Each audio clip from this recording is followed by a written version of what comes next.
Berdasarkan hasil penyidikan, kami menetapkan 8 orang sebagai tersangka yang kami bagi dalam 2 klaster. Antara lain, 5 tersangka dari klaster pertama. Polda Metro Jaya resmi menetapkan 8 tersangka terkait kasus tuduhan ijazah palsu yang dilaporkan oleh pihak Presiden ke-7 Jokowi. Penetapan 8 tersangka itu dilakukan setelah melalui proses asistensi dan gelar perkara yang melibatkan ahli serta pengawas. Kabar itu disampaikan oleh Kapolda Metro Jaya Irjen Pol Asep Edi Suheri pada Jumat 7 November 2025. Sebanyak 8 tersangka kasus tuduhan ijazah palsu Jokowi itu dibagi menjadi 2 klaster.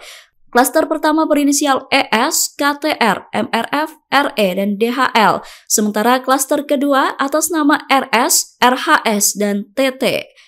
Terkait kasus tuduhan ijazah palsu Jokowi, Polda Metro Jaya telah memeriksa 130 saksi dan 22 ahli. Penyidik juga menyita 723 item barang bukti, termasuk dokumen asli dari Universitas Gadjah Mada yang menegaskan bahwa ijazah Jokowi asli dan sah. Hal itu juga diperkuat dari hasil pemeriksaan Puslap-4 Polri. Penyidik menyimpulkan para tersangka telah menyebarkan tuduhan palsu dan melakukan edit serta manipulasi digital, termasuk dokumen ijazah dengan metode analisis yang tidak ilmiah. Penyidik akan berkoordinasi dengan Kejaksaan Tinggi DKI Jakarta untuk proses hukum lebih lanjut. Irjen Pol Asep Edi Suheri menegaskan penanganan perkara tuduhan palsu ijazah Jokowi yang dilakukan murni proses penegakan hukum. Seluruh tahapan dilakukan secara proporsional, profesional, transparan, dan akuntabel. Dan pemeriksaan berbagai ahli dari bidangnya masing-masing.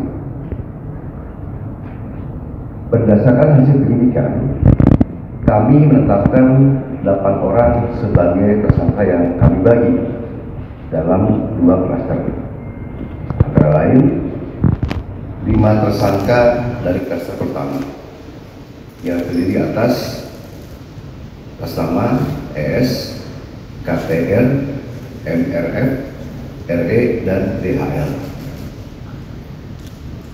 Untuk tersangka dari klaster ini dikenakan pasal 310 dan atau pasal 311 dan atau pasal 160 KUHP dan atau pasal 27A junto pasal 45 ayat 4 dan atau pasal 28 ayat 2 junto pasal 45A ayat 2 Undang-Undang ITE.